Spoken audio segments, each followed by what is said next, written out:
Qala wa an ibni Abbasin, dan diriwayatkan dari Ibnu Abbas radhiyallahu anhuma. Qala, beliau mengatakan, qala Rasulullah sallallahu alaihi wasallam, Rasulullah bersabda, idza dubigha, apabila telah disamak, al-ihab, kulit bangkai, faqad tahura, maka kulit itu menjadi suci. Akhrajahu Muslimun, diriwayatkan oleh Imam Muslim. Wa indal arba'ati, dan menurut imam yang keempat, ada menggunakan lafal ayyuma ihabin dubigha, apapun, apa saja kulit bangkai yang disamak, maka dia akan menjadi suci. Nah, perlu kita ketahui bahwa bangkai itu adalah hewan yang mati tidak karena dengan disembelih secara syariat. Jadi bi ghairi zakatin syar'iyyatin. Hewan yang disembelih tidak dengan cara yang syar'i, maka dia dalam kategori bangkai. Nah, yang disembelih tidak dengan syar'i saja itu bangkai, apalagi yang memang tidak disembelih kemudian dia mati, maka itu uh, juga bangkai. Nah, bangkai itu semuanya dihukumi najis dan dihukumi haram untuk dimakan. Tetapi ada bagian tertentu dari bangkai yang dia bisa dimanfaatkan, yaitu kulit bangkai. Nah, hadis ini berbicara tentang hal tersebut. Wa an ibni Abbasin radhiyallahu anhu maqala qala Rasulullah idza dubigha al-ihab. Lafal al-ihab di dalam riwayat ini bizinati kitabin. Wazannya mengikuti kata kitab. Jadi kitabun ihabun, menggunakan wazan yang sama. Bahkan di jamaknya juga sama. Kitabun itu jamaknya kutubun. Maka jamak dari al-ihab adalah uhubun. Ya, menggunakan kutubun. Kitabun, kutubun, ihabun, uhubun. Apa itu al-ihab? Al-ihab itu adalah al-jildu, yaitu kulit. Yang pertama dikatakan bahwasanya al-ihab itu adalah kulit. Atau malam yudbak, sesuatu yang belum disamak. Kama fil qamus, sebagaimana di kamus. Wa mithluhu fin nihaya faqad tahurah, maka apabila kulit bangkai itu disamak, maka dia bisa menjadi suci. Bi fathit ta'i wal ha'i. Jadi lafal atau kata to, ha, ro itu bisa menggunakan fathah di to, yaitu to, kemudian haknya juga di fathah, bisa dibaca toharo, wa yajuzu dhammuha, begitu juga bisa dibaca dengan didommahkan haknya. Jadi bisa kita baca faqat toharo, bisa kita baca faqat tohuro. Kama yufiduhu al-qamus. Akhrajahu Muslimun, hadis ini diriwayatkan oleh Imam Muslim bihadal lafal, dengan lafal tersebut. Wa indal arba'ati, dan di dalam uh, imam yang keempat, wahum ahlus sunan, yaitu para imam ahlus sunan, kitab-kitab sunan, sebagaimana yang telah dijelaskan di awal oleh Imam Ibnu Hajar al-Asqalani, ayyuma ihabin dubillah. Jadi di lafalnya Imam Muslim itu menggunakan ungkapan idza dubillah al-ihabu. Tetapi di dalam ungkapan Ashabus Sunan menggunakan ungkapan ayyuma ihabin dubillah. Nah, ayyuma itu lafal yang dia berkonsekuensi umum. Apa saja kulit bangkai yang dia disamak, maka faqat tohura, maka kulit bangkai itu telah menjadi suci. Wal hadis, dan hadis ini akhrajahu al-khamsah, diriwayatkan oleh al-khamsah. Innama ikhtalafa lafdhu, atau ukhtulifa fi lafdhi, atau innama ikhtalafa lafdhuhu, yang sesungguhnya lafal-lafalnya itu berbeda dari antara satu imam dengan imam yang lain di dalam meriwayatkan hadis terkait menyamak ini. Yang dari Ibnu Abbas itu memiliki lafal-lafal yang berbeda. Waqad ruwiya bi alfadhin, dan suku telah diriwayatkan dengan beragam ungkapan atau frasa. Wa dzukira dan disebutkanlah hadis tersebut sababun, sebuah sebab. Jadi hadis ini ayyuma ihabin dubigha faqat tahura, atau idza dubigha ihab faqat tahura, itu terdapat asbabul wurudnya atau sababul wurudnya, wahwa, yaitu Annahu sallallahu alaihi wasallam, bahwasanya Nabi sallallahu alaihi wasallam marra bisyatin maitatin. Beliau suatu ketika lewat kemudian menjumpai di jalanan itu sebuah bangkai kambing Maimunah yang dimiliki oleh Ummul Mukminin Maimunah. Maimunah memiliki kambing dan kambing itu meninggal dan Rasulullah melihat bangkai itu. Faqala, kemudian Nabi bertanya kepada Maimunah, alastamta'tum biha, tidakkah kalian manfaatkan kulitnya? Fa inna dibagha al-adimi tahur, maka sesungguhnya menyamakan kulit bangkai itu adalah menyucikannya. Jadi tahurun, menyucikannya. Kata tahur, lafal tahur itu sebagaimana di dalam hadis tuhuru ina'i ahadikum idza walagha fihi al-kalbu, itu bisa dibaca tahur, bisa dibaca tuhur, sebagaimana yang dijelaskan oleh Imam As-Sun'ani di hadis sebelum ini. Warawa al-Bukhari, dan diriwayatkan oleh Imam Bukhari min hadis Saudah, dalam hadis Saudah qalat. Nah, yang atas ceritanya Maimunah, yang bawah ceritanya adalah Saudah. Qalat, dia mengatakan, matat, telah mati lana syatun, kambing kami. Fadabaghna maskaha, kemudian kami samak maskaha, kulitnya. Thumma mazilna nantabidhu fihi, dan kami terus menerus menggunakan samakan kulit tersebut sebagai wadah air. Hatta soro shannan, sampai wadah tersebut menjadi rusak. Wal hadis, dan hadis ini dalilun, dalil ala anna dibab mutahhirun lijil dimaitati kulli hayawanin. Nah, seperti biasa Imam As-Sun'ani memulai memantik, ya, memancing hukum dari lafal hadis secara zahiriyah. Makanya beliau mengatakan wal hadis, dan hadis ini dalilun, adalah dalil ala atas an-nadiba, bahwasanya menyamak atau penyamakan itu mutahhirun, dia mensucikan, lijil dimai tatikul hayawanin. Nah, ini ungkapannya zahiriyah sekali. Tapi ini memang kebiasaan Imam As-Sun'ani. Beliau memulai memancing perdebatan dengan mentahlil sebuah riwayat, sebuah hadis teks, itu menggunakan pendekatan yang sangat tekstual. Beliau mengatakan lijil dimaitatikul li hayawanin, semua kulit bangkai hewan apabila disamak maka itu menjadi suci. Nah, kama yufiduhu umumu kalimati ayyuma, sebagaimana hal tersebut diambil diifadai dari ungkapan ayyumah di dalam riwayat Ashabus Sunan. Ya, di dalam riwayatnya Imam Muslim idza tubigha, tetapi di dalam riwayatnya Ashabus Sunan menggunakan ungkapan ayyumah, apa saja. Di ayyumah, apa saja. Kulit bangkai apa saja, bangkai kambing, bangkai hatta, bangkai anjing, bangkai babi, gitu ya. Semuanya itu bisa suci dengan cara dibab, menggunakan ini perspektifnya menggunakan ayyumah. Tapi nanti ada penjelasannya. Wa anahu, dan sesungguhnya proses menyamak itu yutahhiru batinahu wa dhahirah, bisa mensucikan bagian luar dan bagian dalam. Jadi kulit yang disamak itu sucinya bukan hanya suci yang bagian luarnya saja, tapi ketika kita belah, kulit itu kita belah menjadi dua, maka bagian dalamnya itu juga menjadi suci. Nah, suci ya, bukan halal. Jadi nggak bisa kulit bangkai yang disamak kemudian digunakan untuk keripik, ya, digunakan untuk kerupuk, kerambat, ya tidak bisa. Kenapa? Karena itu suci tidak mesti halal, tapi halal sudah pasti suci, gitu ya. Kayak bangkai manusia itu suci, tapi tidak halal dimakan. Ya. Kecuali Sumanto dulu makan bangkai manusia. Nah, menyamak itu adalah proses, ya. Imam As-Sun'ani di sini juga tidak menjelaskan apa sih menyamak itu.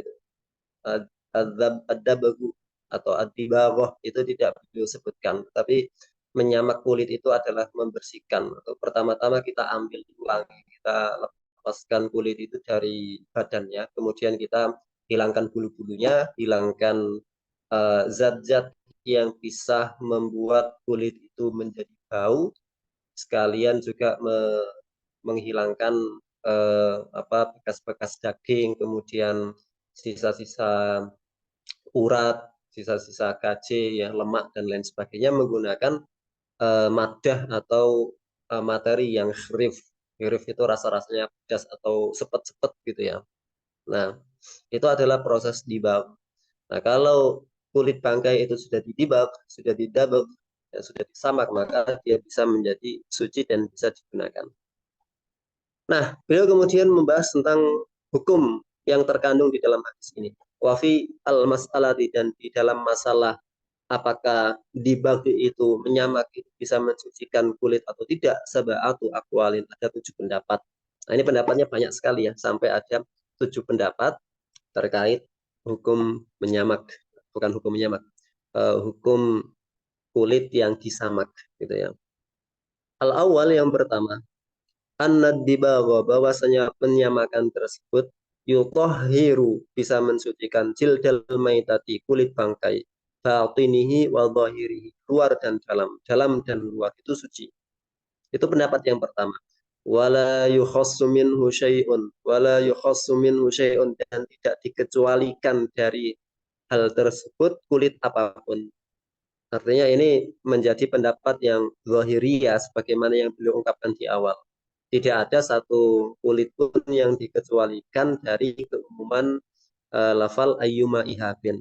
Jadi ayyuma ihabin itu lafalnya umum, yashmal jami'a afrodihi, ya. Mengakomodir segala sesuatu yang berada di bawahnya.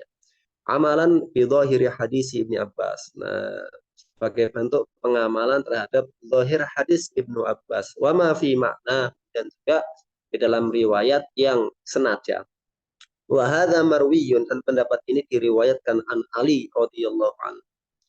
Wa Ibnu Mas'ud, dan juga diriwayatkan dari Ibnu Mas'ud. Nah, Imam As-Sunani mengatakan bahwa keumuman hadis ayyuma ihabin dubiyallah itu adalah pendapat yang diambil oleh Khalifah Ali dan sahabat Ibnu Mas'ud. Dan tidak ada pengkhususan. Tidak ada pengkhususan. Artinya semuanya dianggap bisa suci gara-gara dibak. Itu pendapat yang pertama. Ya. Wasani, dan pendapat yang kedua. Wasani minal aqwal, dan yang kedua dari beberapa pendapat tersebut. Annahu, bahwasanya la yutahhiru ad-dibagha syai'an. Nah, ini pendapat yang sangat kontra. Beliau mengatakan di sini untuk pendapat yang kedua, annahu, bahwasanya proses menyamak tersebut la yutahhiru, dia tidak mensucikan. La yutahhiru ad-dibagh, bahwa menyamak itu dia tidak akan mensucikan syai'an, sesuatu apa. Jadi ini membantah, sangat kontradiktif terhadap zahir hadisnya Ibnu Abbas, dan juga kontradiktif dengan pendapat-pendapat yang lain. Jadi kontra, bahwa selama ini kita ketahui bahwasanya menyamak itu dapat mensucikan kulit. Tetapi pendapat yang kedua ini mengatakan tidak, bahwasanya menyamak kulit bangkai itu tidak bisa mensucikan. Artinya apa? Tetap saja najis. Kalau tetap saja najis berarti tidak bisa digunakan. Wahwa, dan pendapat ini, mazhabu jamahiril hadawiyah, adalah pendapat jumhur al-hadawiyah. Al-hadawiyah. Al-hadawiyah yang banyak di Yaman. Wa yurwa, dan diriwayatkan an jama'atin, dari beberapa kelompok minas sahabat, dari para sahabat, mustadillina, mereka berargumen di hadis Syafi'i, dengan hadis yang diriwayatkan oleh Imam Syafi'i. Alladzi akhrajahu Ahmad, yang hadis Imam Syafi'i yang diriwayatkan oleh Imam Ahmad wal Bukhari, dan Imam Bukhari fi tarikhih, dalam tarikhnya. Imam Bukhari punya banyak kitab ya. Kalau hadis itu berada di kitab Sahih Bukhari, maka itu menurut ijma para ulama itu sudah sahih gitu. Tetapi hadis riwayat Imam Bukhari yang ditulis di dalam kitab yang lainnya, dan hadis tersebut tidak berada di dalam Sahih Bukhari, maka itu diperdebatkan. Artinya masih ada peluang untuk didiskusikan terkait status hadis. Imam Bukhari terkait hadis ini diriwayatkan, beliau meriwayatkan hadis tersebut di dalam kitab Tarikh, gitu ya, bukan di kitab Sahih. Wal arba'ah wa Daruqutni wal Baihaqi wa Ibnu Hibban an Abdullah bin Ukaim. Nah, ada riwayat yang diriwayatkan oleh para ulama tadi dari Abdullah bin Ukaim. Qala, beliau mengatakan, atana, telah datang kepada kami kitabun, surat Rasulullah Shallallahu Alaihi Wasallam qabla mauti. Jadi Abdullah bin Uqaim mengatakan telah datang kepada kami surat Rasulullah Shallallahu Alaihi Wasallam sebelum beliau wafat. Ungkapannya adalah Allah tantafi'u, agar kalian tidak memanfaatkan minal maitati, dari bangkai diihabin dengan ihab, wala asobin. Ihab kulit, wala asob, asob itu urat gitu ya.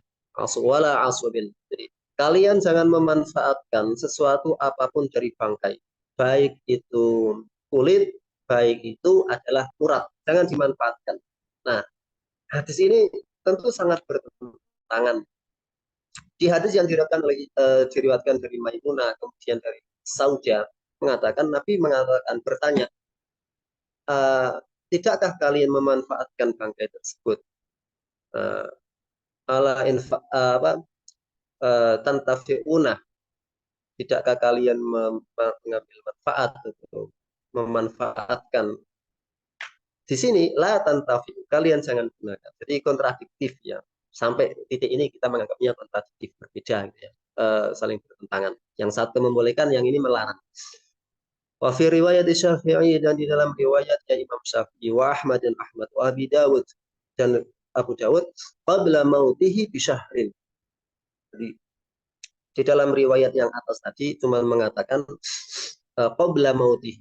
Jadi atana kita Rasulullah qabla mautihi, sebelum beliau wafat. Di dalam riwayatnya yang tiga tadi, Imam Syafi'i, Ahmad, wa Abu Dawud, ada keterangan qabla mauti, sebelum beliau wafat itu berapa bulan. Ya, di dalam riwayat ini beliau mengatakan qabla mautihi bi syahrin. Ya, jadi kitab itu, surat itu sampai kepada penduduk yang di situ ada Abdullah bin Uqaim itu 1 bulan sebelum beliau wafat. Wa fi riwayatin au syahro ini, atau di dalam riwayat yang lain 2 bulan sebelum Nabi wafat. Qala At-Tirmidzi, Imam At-Tirmidzi mengatakan hasanun, hadis ini dihukumi dengan hasan oleh Imam At-Tirmidzi. Wa kana Ahmad yadhhabu ilaihi wa kana Ahmad yadhhabu ilaihi, dan dulu Imam At-Tirmidzi mengatakan Imam Ahmad mengambil pendapat yang ada di dalam riwayat Abdullah bin Uqaim ini.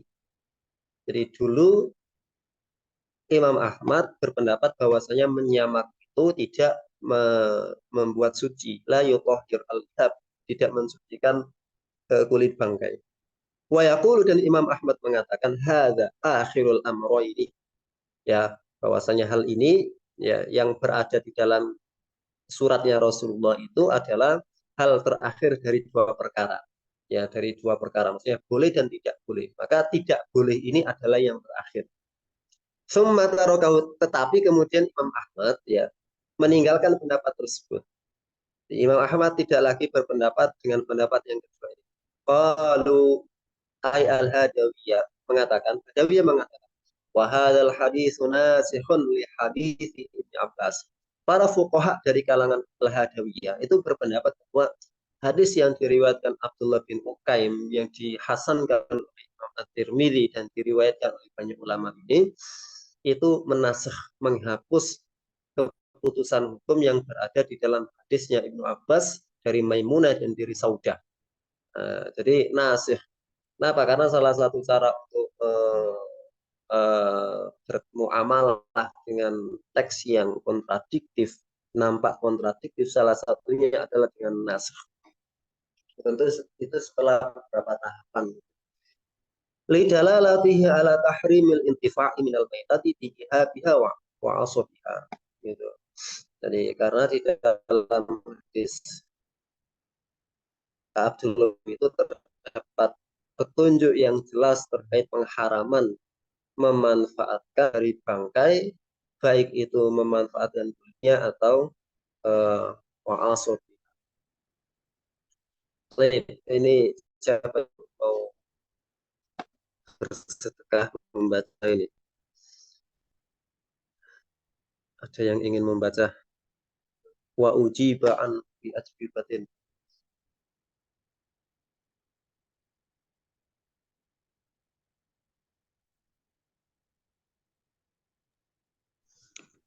Ana coba Ustaz.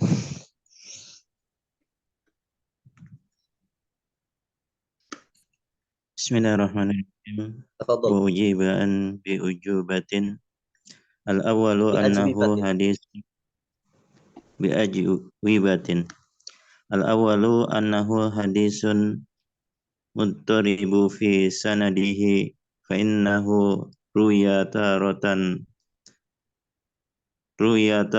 an kitabin nabi sallallahu alaihi wasallam wa An kutab. Itu dari kutab. Katibun kutab. An kutabin nabi. an kutabin nabi sallallahu alaihi wasallam wa taratun an masayikhi min juhainati wa taratun amman qara'a kitabun nabi sallallahu alaihi wasallam wa muttarabun aidan fi matnihi waruya min ghairi taqyidi fi riwayatil aktsari waruya bitaqyidi bi syahrin aw syahraini aw arba'ina yawman aw sala aw salasatin ayyamin Salah satu. thumma aw salasata ayyamin summa innahu mu'allun aidan bil irsali fa innahu lam yasmi'hu Lam Abdullah yasma. Lam fa yasma. innahu lam yasma'hu Abdullah ibnu Ukaimin minhu sallallahu alaihi wasallam bil inqita'i Wa li'annahu mu'allun bilin qita'i. Wa mu'allun.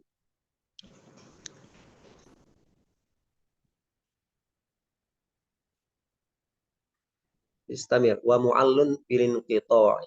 Li'annahu. wal mu'allun di saya nggak ada kayaknya Ustaz. Oh, enggak Cetakan ada. saya. Iya. Antum enggak baca PDF ini?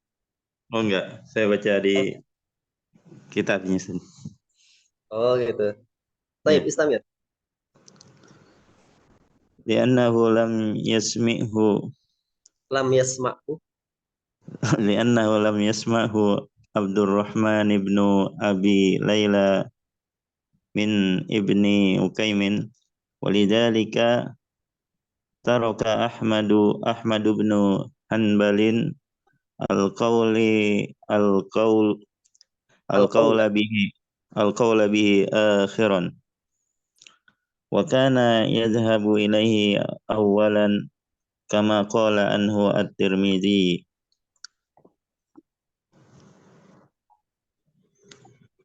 Tamam. Ya, baik. Jazakumullah khairan. Nah, pendapat yang kedua.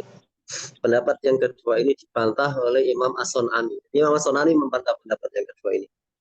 Beliau menyebutkan ada 3 bantahan untuk membantah pendapat yang diambil oleh mayoritas kalangan Al-Hadawiyah. Al-Hadawiyah. Al-Hadawiyah. Saya nggak tahu Hadawiyah ini masih ada apa tidak sekarang di Yaman nih. Al-Hadawiyah. Al-awal yang pertama. Nah, jawaban yang pertama, annahu bahwasanya hadis tersebut hadisun muqaribun. Hadis yang ada ittirab, ada ketidakjelasan. Fi sanadi di dalam sanadnya, ada kekacauan di dalam sanadnya. Fa innahu maka sesungguhnya hadis tersebut ia diriwayatkan taratan kadang-kadang an kutabin Nabi sallallahu alaihi wasallam. Kadang-kadang di beberapa riwayat hadis tersebut diriwayatkan dari para penulis wahyu Nabi atau para sekretarisnya Nabi. Wa taratan an masyayikh min Juhaina, dan kadang-kadang di dalam riwayat itu disebutkan hadis ini berasal dari orang-orang sepuh dari kalangan Juhainah. Amman qara'a kitaban Nabi. Tuh. Tadi beliau yang baca tadi ada watarotan amman qara'a gitu ya. Kalau nggak salah dengar tadi. Benar nggak? Ya, benar. Min Juhainah aktarotan watarotan amman gitu ya. Iya, benar Ustaz. Qara'a kitab. Di PDF ini Betul. nggak ada. Saya lupa. Saya tidak buka kitab aslinya. Saya buka PDF ini tidak ada tarotan lagi. Iya. Banyak Saya baca perbedaan. yang di PDF saja. Aman qara'a kitaban Nabi. Beda cetakan ya. Iya. Jadi rotan dan kadang-kadang hadis tersebut diriwayatkan dari orang Syekh dari Juhaina. Aman qara'a kitaban Nabi. Rotan dan kadang juga diriwayatkan dari orang yang membaca eh, tulisan Nabi Shallallahu Alaihi Wasallam. Nah itu yang pertama. Jadi mukorib di dalam bab itu hadisnya dari siapa itu yang atas? Ya kadang disebut dari sekretaris Nabi, kadang disebut dari orang Juhaina, kadang di, disebut dari orang yang membaca surat Nabi tersebut. Wa mudharibun aidan fi matnihi, dan matannya juga kacau. Faruya min ghairi taqidin, dan kadang diriwayatkan tanpa ada taktid. Fi riwayatil aktsar, dalam riwayat kebanyakan. Jadi tidak ada batasan, ya tidak ada batasan. Di hadis yang pertama tadi disebutkan qabla mautihi gitu ya, sebelum Nabi wafat. Itu di riwayat yang banyak seperti itu tanpa ada takkid. Waruya fit takkid, dan juga hadis itu diriwayatkan ada takkidnya bisyahrin au sahraini au arba'ina yawman au salasata ayyam. Nah ini mutoribnya banyak sekali. Kadang qabla mautihi bisyahrin, ada riwayat yang lain mengatakan qabla mautihi bisyahraini, ada yang lain mengatakan qabla mautihi bi arba'ina yawman, ada lagi yang mengatakan qabla mautihi bi salasati ayyamin. Ya, qabla mautihi bi salasati ayyamin. Itu mutarib di bab itu. Nah, jadi ada ittirab dua hal. Ittirab di rawinya, kemudian ittirab di matannya. Summa kemudian innahu hadis tersebut mu'allun, tercatat juga aidon bil irsal. Hadis itu mursal ternyata. Fa innahu, karena sesungguhnya lam yasma'hu, ya Abdullah bin Ukaim min. Jadi Abdullah bin Ukaim tidak pernah mendengar dari Rasulullah Shallallahu Alaihi Wasallam. Ya, Abdullah bin Ukaim tidak mendengar dari Rasulullah Shallallahu Alaihi Wasallam. Sebenarnya saya bertanya-tanya, tapi saya tidak mengcross check secara dalam ini. Kan Abdullah bin Ukaim membaca membaca riwayat yang dikatakan itu dari Nabi. Bukan Abdullah bin Ukaim tidak mengatakan sami itu Rasulullah, tetapi Abdullah bin Ukaim mengatakan atana kita Rasulillah sallallahu alaihi wasallam qabla mauti. Beliau mengatakan seperti itu. Ya. Wa mu'allun bil inqita', dan hadis ini juga ada catatnya karena ada inqita'. Jadi ada yang mursal. Hadis ini juga mursal karena Abdullah bin Ukaim itu tidak langsung mendapatkannya dari Nabi. Kemudian juga ada munqati di tengah-tengah riwayatnya. Jadi di tengah-tengah sanadnya itu juga ada keputusan. Li'annahu, karena sesungguhnya lam yasma'hu Abdurrahman bin Abi Lailah bin Ibnu Ukaim. Jadi Abdurrahman bin Abi Lailah itu tidak pernah mendengar dari Abdullah bin Ukaim. Ya. Jadi Abdullah bin Ukaim ini orang yang membaca kitabnya Rasulullah. Nah, Abdurrahman ibnu Abi Lailah ini tidak bertemu langsung dengan Abdullah bin Ukaim. Ada satu orang sebenarnya di antara Abdullah bin Ukaim dengan Abdurrahman bin Abi Lailah. Nah, orang ini tidak ada. Nah, itu menqati. Lidzalika, karena tersebut la taraka Ahmad, Imam Ahmad tinggalkan hadis tersebut. Al-qaula bihi. Ya, Imam Ahmad meninggalkan berpendapat dengan hadis tersebut. Akhiron, pada akhir-akhir. Jadi awalnya tadi sebagaimana yang disebutkan oleh Imam At-Tirmidzi bahwa Imam Imam Ahmad berpendapat sebagaimana pendapatnya Jumhur Al-Hadabiyah. Tetapi kemudian di akhir-akhir setelah beliau meng-cross check hadis ini lebih dalam lagi, ternyata hadis tersebut memiliki banyak masalah sehingga akhirnya beliau berpindah pendapat gitu ya. Dan itu lumrah. Wa kana yadhhabu ilaihi awalan kama qala anhu At-Tirmidzi gitu.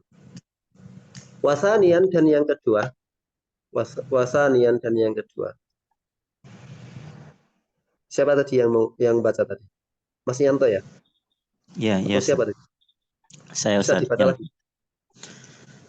Wasaniyan bi'annahu la yuqwa ala Layak nasakh. kuah,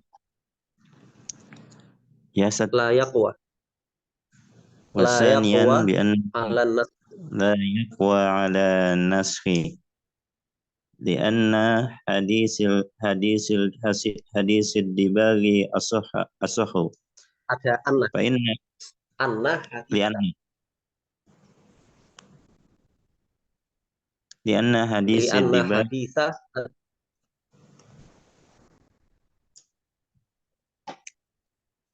Ya, lanjutin. Asohu. asahu fa innahu muslimun wa ruya man man Min. turaka man turuk min turuki Min muta turukin. min turukin muta'addidatin fi ma'nahu iddatun ahadisin an jama'at Iddatu. Iddatu ahaditha. ma'nahu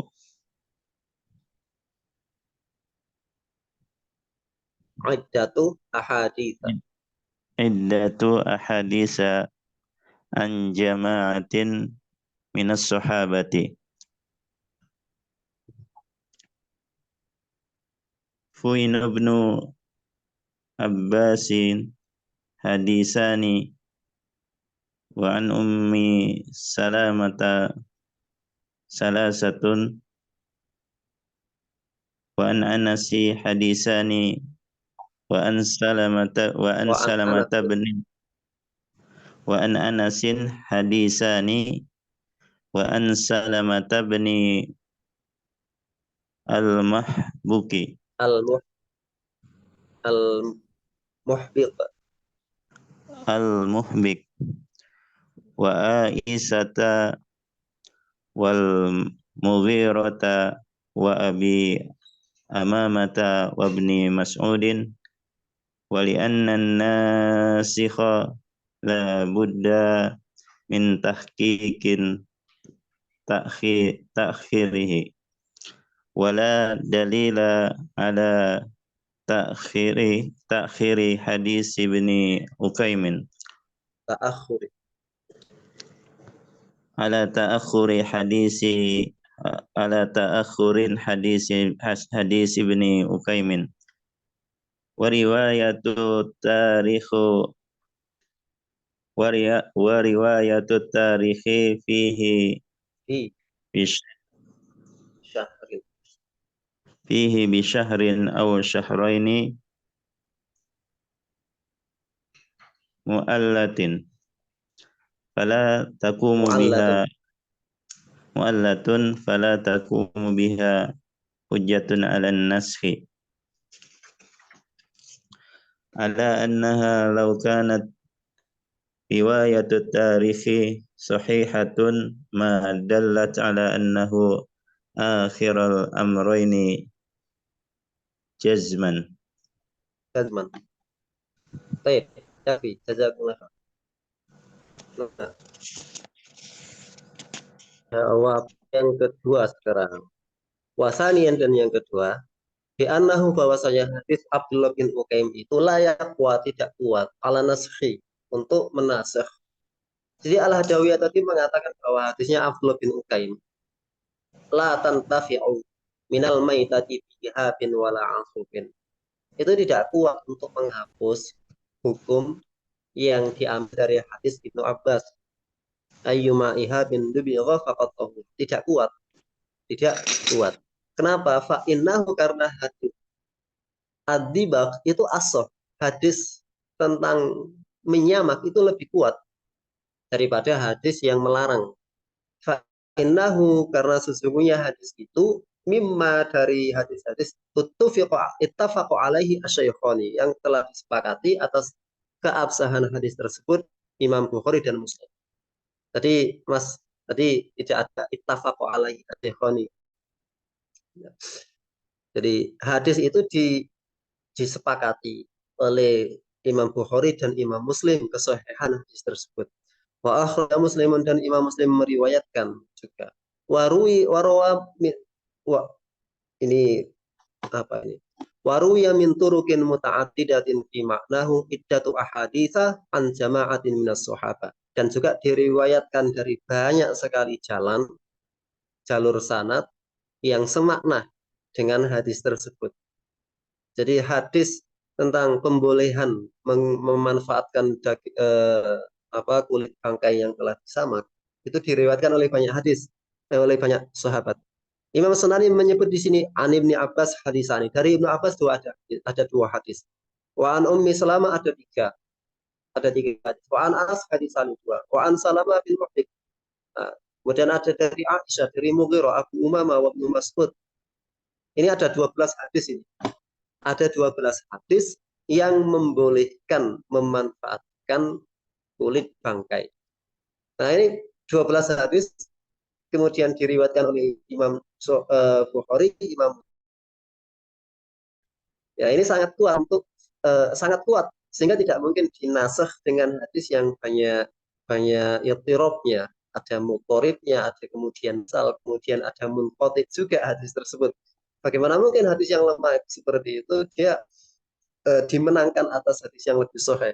Nah, ini tapi Hadawiyah memenangkan hadis Abdullah bin Uqaim. Nah, itu yang pertama. Yang kedua, wali'an dan nasihah. Dan sesungguhnya hadis yang menghapus, labudda min kita akhiri. Harus jelas bahwasanya itu datangnya terakhir dari hadis yang terhapus. Jadi salah satu kita bisa melakukan an-nasakh. Nasikh wal mansukh itu adalah ma'rifat tarikh. Mengetahui hadis mana yang lebih dulu, kemudian hadis mana yang lebih terakhir. Nah, di sini tidak diketahui. Ya, dalil ala ta'akhuri hadis Ibnu Uqaim. Tidak ada dalil yang menunjukkan bahwa hadisnya Abdullah bin Uqaim itu datangnya lebih belakangan dari Ibnu Abbas. Ya. Kalau disepakatnya, kalau benar-benar itu terkonfirmasi hadisnya datang belakangan, maka oke, itu barangkali bisa menghapus hadisnya Ibnu Abbas.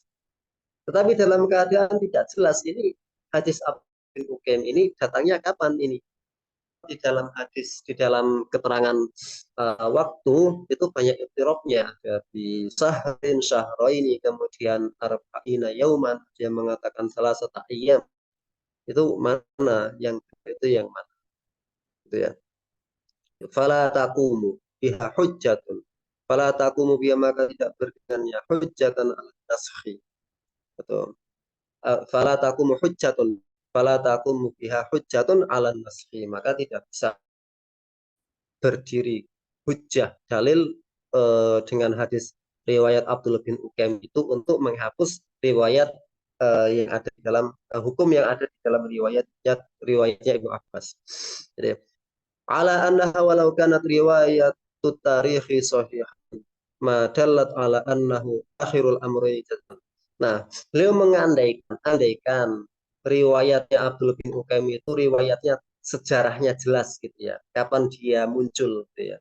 Itu juga tidak bisa menjadikan dalil bahwa itu adalah keputusan terakhir dari Rasulullah. Tidak bisa. Tidak bisa. Wala yuqalu, dan juga tidak dikatakan fa idza lam yatimman naskhu ta'aradu al haditsani. Nah, biasanya kan begini. Kalau di jamak nggak bisa, ya, di qawaid tarjih itu kalau dikompromikan antara dua hadis yang bertentangan tidak bisa, gitu ya. Maka kemudian coba dicari mana yang umum, mana yang khusus, gitu ya. Kemudian ada di nasakh. Kalau nasakh juga bisa, maka dia tawakuf di situ. Nah, ketika tidak bisa dinasakh, ya seumpama beliau mengandaikan seumpama itu tidak bisa terjadi nasakh, ta'aradu al-haditsani, maka konsekuensinya adalah adanya kontradiktif atau saling kontrahnya dua hadis. Hadisu Abdullah bin Uqaim wa hadisu Ibni Abbas wa man ma'ah. Nah, wa ma'a ta'arudi yarji'u ila tarjih awil waqf. Nah, seumpama hadis itu kontradiksi, maka ketika terjadi kontradiksi harus ada tarjih atau al-waqf. Waqf itu tidak mengamalkan kedua-duanya. Li'annana naqul, karena kita katakan la ta'arudhu illa ma'al istiwa. Oke, sekarang beliau menjelaskan begini. Ta'arud itu antara dua dalil itu terjadi ta'arud ketika dalilnya itu di dalam satu level yang sama. sama-sama sahih, sama-sama hasan, sama-sama dhaif, itu bisa kita sebut sebagai ta'arud, kontradiktif. Ya, sekali lagi kontradiktif dalam pandangan mustahil. Bisa kita katakan kontradiktif. Tetapi dalam keadaan hadisnya itu levelnya tidak sama, yang satu sahih, yang satu hasan, yang satu dhaif, maka itu tidak bisa dikatakan ta'arud. Kenapa? Karena yang kuat itu pasti diambil. Ya, tidak mungkin hadis yang kuat kok kemudian terjadi ta'arud dengan hadis yang lemah. Nah, dalam kasus kita ini begitu. Sebagian kalangan yang mengambil pendapat yang kedua itu ada ta'arud. Ada ta'arud, yang satu melarang hadis itu, yang satu membolehkan hadis itu Abbas, yang satu melarang hadis Abdullah bin Qaim. Ini dianggap dua hadis yang memiliki kekuatan yang sama, sehingga dianggap terjadi ta'arud. Padahal tidak seperti itu. Ya, tidak seperti itu. La ta'arudu illa ma'al istiwa. Tidak ada yang namanya tentangan antar dalil, ya, kecuali mereka dalam level yang sama dalil-dalil tersebut. Wa huwa mafqudun, dan itu tidak ada. Memang tidak ada ta'arud, tidak perlu dan tidak perlu dita'arudkan karena derajatnya sudah berbeda. Kama arafta min sihhati hadits Ibnu Abbas, sebagaimana engkau telah mengetahui keabsahan hadis Ibnu Abbas, wa kathrati man ma'ahu minar ruwat, dan banyaknya para sahabat yang juga meriwayatkannya. Ada Anas, ada siapa tadi, Ummu Salamah, ada Aisyah, ada Abu Hurairah, ada Abu Umamah, Ibnu Mas'ud, dan lain sebagainya tadi. Itu banyak sekali yang meriwayatkan. Wa ada mudzalika fi hadis Ibnu Qaim, dan banyaknya riwayat yang ada pada hadis Ibnu Abbas itu tidak ada pada hadis bin Uqaim. Ya cuma Abdullah bin Uqaim itu saja. Hanya saja diperselisihkan antara kutabin Nabi, ada yang mengatakan itu Masyayikh min Juhaina, tapi tidak jelas. Ada kemungkinan di luar selain yang meriwayatkan itu selain Abdullah bin Uqaim, tetapi tidak dijelaskan itu siapa yang meriwayatkan. Sehingga sekali lagi tidak kuat, gitu ya, tidak kuat. Ya, sehingga tidak ada nasakh di dalam masalah ini. Wasalisan, dan jawaban yang ketiga, bi annal ihaba kama arafta anil qamus wan nihaya ismun lima lam yudbaq bi ahadil qawlain. Oke, anggap sajalah hadis itu terima ya. Ungkapannya begini. La tantafi'u minal maitati bi ihabin wala asufin. Ya, jangan kalian manfaatkan kulit dari bangkai, baik itu kulitnya maupun uratnya. Oke, kata ihab itu apa? Al ihab itu adalah lima lam yudbaq. Jadi kata ihab itu adalah kulit yang belum disamak. Wa ba'da dzabghi yuqalu lahu shannun. Dan setelah disamak itu namanya shannun. Wa qirbah. Wa bi jazima al-Jauhari, sebagaimana ditegaskan oleh Al-Jauhari. Nah, jadi oke, anggap saja hadis itu diterima, pengandaian ya. Tetapi hadis itu mengatakan la tantafi'u minal maitati bi ihabin. Kalian jangan memanfaatkan dari bangkai itu kulitnya. Kulit apa ihab itu? Ihab itu adalah kulit yang belum disamak. Jadi hadis Abdullah bin Uqaim itu ya kita khayalkan itu diterima hadis tersebut, maka maknanya bukan kulit yang telah disamak, tetapi kulit yang belum disamak. Kenapa? Karena ihab di dalam kamus dan di dalam tradisi orang Arab itu digunakan untuk kulit yang belum disamak. Adapun kulit yang sudah disamak itu tidak lagi dikatakan ihab, tetapi tirbah.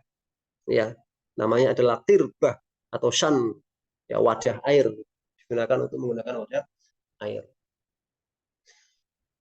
Masya Allah, satu hadis 7 pendapat ya. Sampai di sini ada pertanyaan.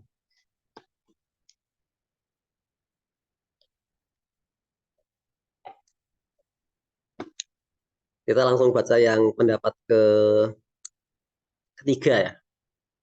Oke, pendapat yang kedua tadi tertolak dengan 3 jawaban.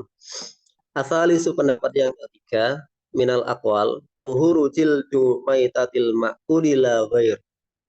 Nah, pendapat yang ketiga ini, yang suci itu adalah bangkai hewan yang sembelihannya boleh dimakan. Maka itu yang ketika disamak kulitnya bisa dimanfaatkan. Nah, jadi pendapat yang ketiga ini agak adil ini. Jadi pendapat yang ketiga, kulit yang bisa dimanfaatkan adalah kulit hewan halal dimakan, bukan yang lainnya. Khimar misalnya, khimar ahli atau keledai. Keledai itu tidak boleh dimakan. Bangkainya tidak boleh, dagingnya tidak boleh dimakan. Haram dimakan. Maka ketika keledai ini mati, kulitnya juga tidak bisa dimanfaatkan. Itu dalam pendapat yang ketiga. Lakin yarudduhu umum ya lakin yarudduhu umumu ayyuma ihabin. Beliau menjelaskan secara singkat pendapat yang ketiga ini tertolak oleh lafal hadis ayyuma ihabin, karena ayyuma ihabin itu umum gitu ya. Beliau tidak menjelaskan secara spesifik. Arabiu yang keempat. Nah, pendapat yang keempat ini pendapatnya Imam Syafi'i. Ya tuhuru suci al jami semua illal khinzir, kecuali babi. Fa innahu lajil dalah, karena sesungguhnya babi itu nggak punya kulit katanya. Fa innahu lajil dalah. Saya nggak tahu babi itu ada kulitnya atau tidak. Apa babi itu kulitnya itu kayak eh, kayak kikil semua itu. Wa huwa madhabu Abi Hanifah. Oh, ini pendapatnya Abu Hanifah, Imam Syafi'i yang bawahnya ya. Yang keempat, pendapatnya Imam Abu Hanifah, semua bangkai kulitnya bisa dimanfaatkan dengan cara disamak terlebih dahulu, kecuali satu saja, khinzir. Kecuali khinzir. Maka anjing boleh, dalam pendapatnya Abu Hanifah, ada anjing mati, kemudian kulitnya disamak, maka kulit anjing ini bisa dimanfaatkan. Itu dalam pendapat yang keempat. Karena pengecualiannya cuma satu, yaitu khinzir. Dan taklilnya, penjelasannya kenapa khinzir itu tidak masuk dalam kategori ayyuma apa saja, ya, karena lajil dalam, karena tidak ada kulitnya. Al-khamisu, al-khamisu, pendapat yang kelima, ya tuhuru illal khinzir. Jadi kulit bangkai kalau disamak bisa suci, wali kulit khinzir babi. Lakin la likaunihi lajil dalah. Nah, ini pendapatnya Imam Syafi'i begitu. Dia mengatakan keharaman khinzir atau kulit babi itu tetap dihukumi tidak boleh dimanfaatkan meskipun sudah disamak, itu bukan karena likauni dalah, bukan karena memang khinzir itu tidak punya kulit. Kalau Abu Hanifah tadi mengatakan itu terkecualikan karena babi tidak punya kulit. Nah, pendapat yang kelima beda. Keharaman pemanfaatan kulit babi meskipun disamak itu bukan karena babinya tidak punya kulit. Bal likaunihi rijsan, tetapi karena memang babi itu najis. Liqaulihi ta'ala, karena firman Allah fa innahu rijsun, karena itu najis. Wa dhamir lil khinzir fa innahu, katahu itu kembalinya kepada khinzir. Faqad hukima bi rijsiyatihi kulli, maka sungguh telah dihukumi terkait kenajisan semua bagian babi termasuk kulitnya. Wal kalbu, nah ini wal kalbu dan kulit dan anjing maqisun alaihi itu dikiaskan kepada babi bijami'an najasah, karena sama-sama dihukumi najis. Wa huwa qaulu Syafi'i. Nah, makanya di dalam matan Abu Sa'id itu mengatakan wajuludul maitati tadhuru bid-dibawi, dan semua kulit bangkai itu suci dengan cara disamak, illa jildal kalbi, kecuali kulit babi, wal khinzi illa jildal kalbi, kecuali kulit anjing, wal khinziri, dan kulit babi, au ma tawallada minhuma, atau dari hewan yang selingkuh antara babi dengan anjing, au min ahadihima.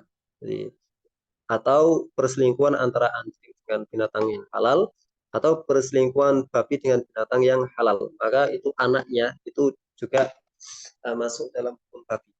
Nah, itu pendapatnya Syafi'i seperti itu. Jadi pendapatnya Syafi'i, semua bangkai kulitnya bisa dimanfaatkan dengan cara sama kecuali kulit babi dan anjing, dan juga kulit binatang yang terlahir dari babi dan anjing, atau terlahir dari babi dengan hewan suci atau anjing dengan hewan suci. Gitu. Itu pendapat yang kelima.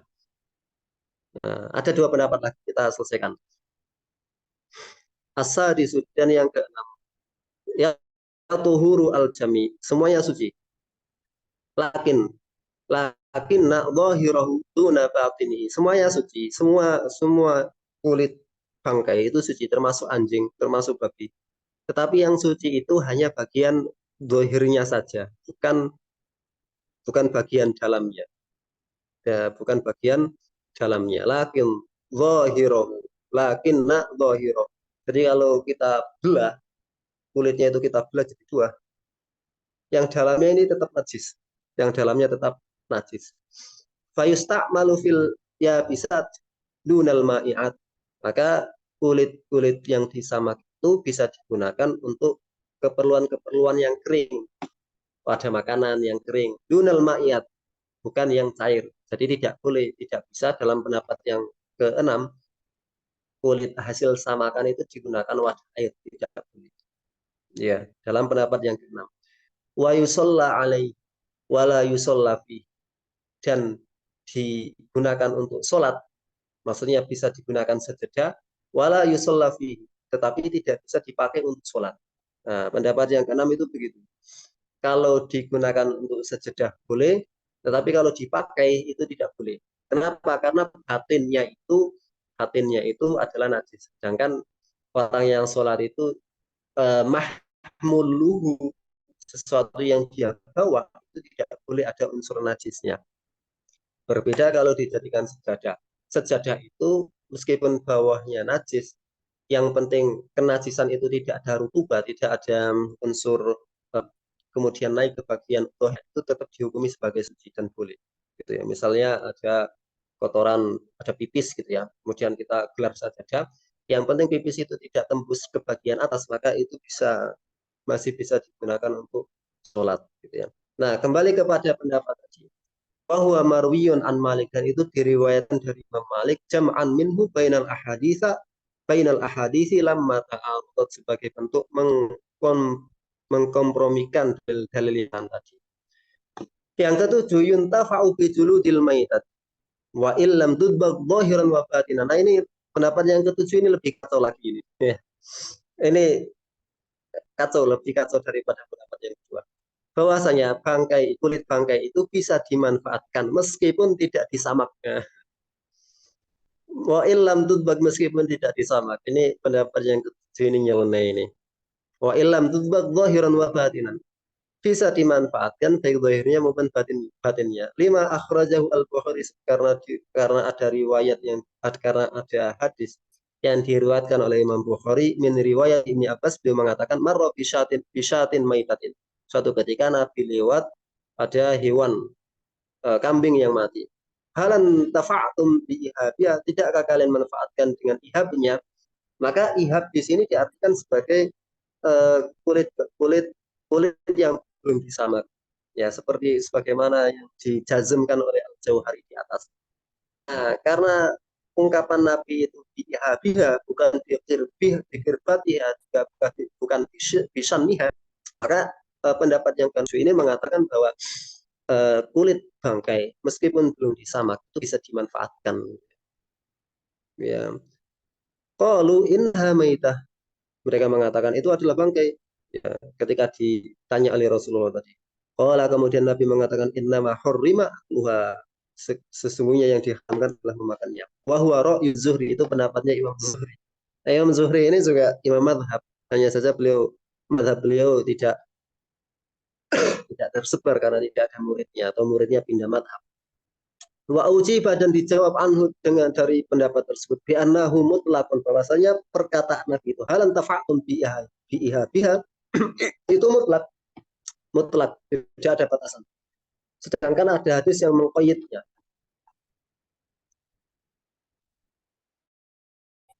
Sedangkan ada hadis yang membatalkan, yaitu qayyadat hu ahadits bagi allati salafat. Keumuman kemutlakan hadis yang diriwatkan dari Ibnu Abbas yang dipakai Imam Zuhri itu kan mutlak. Tetapi hadis itu sudah takyid, sudah dibatasi dengan hadis-hadis yang diriwayatkan oleh Ibnu Abbas yang lainnya, yaitu idza dzubira.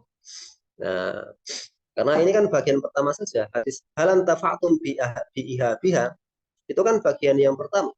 Sedangkan bagian yang kedua dari hadis-hadis yang diriwayatkan oleh para sahabat yang sahih itu idza dubigha, ada keterangannya ayyuma ihabin dubigha faqad tahura. Maka kemutlakan di dalam halan tafa'tum bi ahbiha itu ditakyid dengan ungkapan Nabi idza dubigha faqad tahura, atau dalam ungkapan Ashabus Sunan ayyuma ihabin dubigha faqad tahura. Nah, itu seperti itu. Jadi kesimpulannya ada 7 pendapat.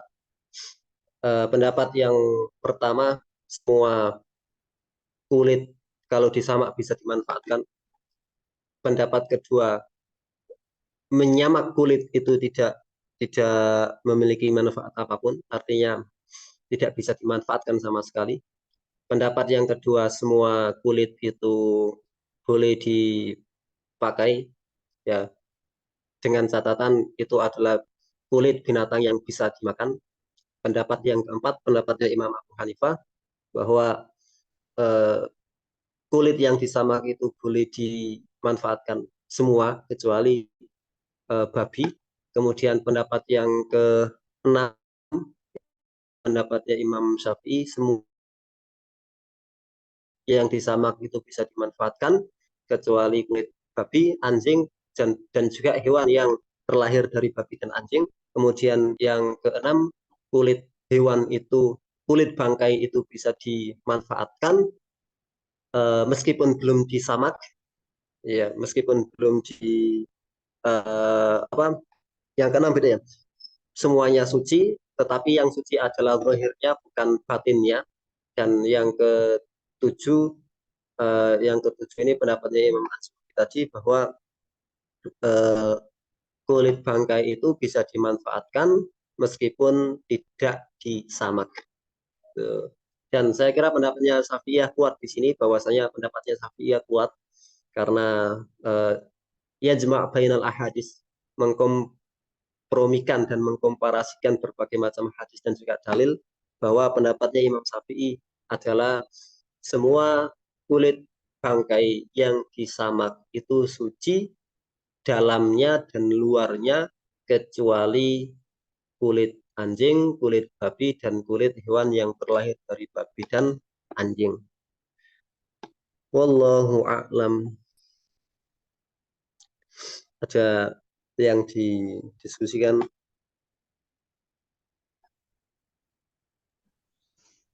Izin bertanya, Ustaz. Tafadhol. Untuk kulit yang hewan yang disembelih itu apakah dinamakan juga bangkai, Ustaz? Gimana tadi? Kulit hewan? Yang disembelih. Apakah dinamakan juga kulitnya itu bangkai? Oh, tidak.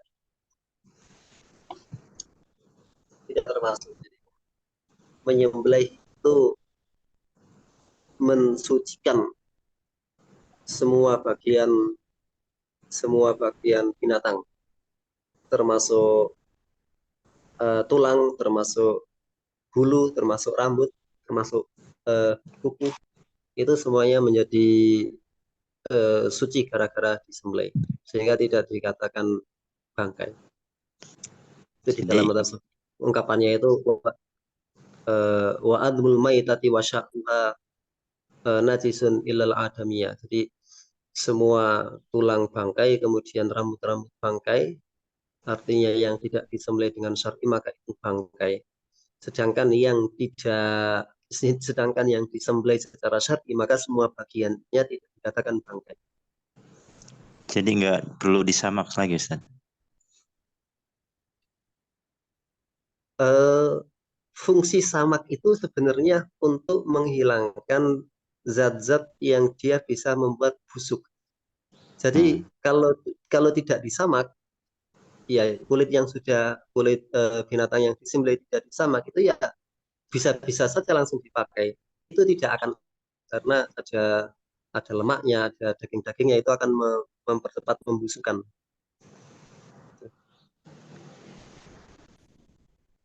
Hakata. Syukran, Ustaz. Baik, naktafi bihada.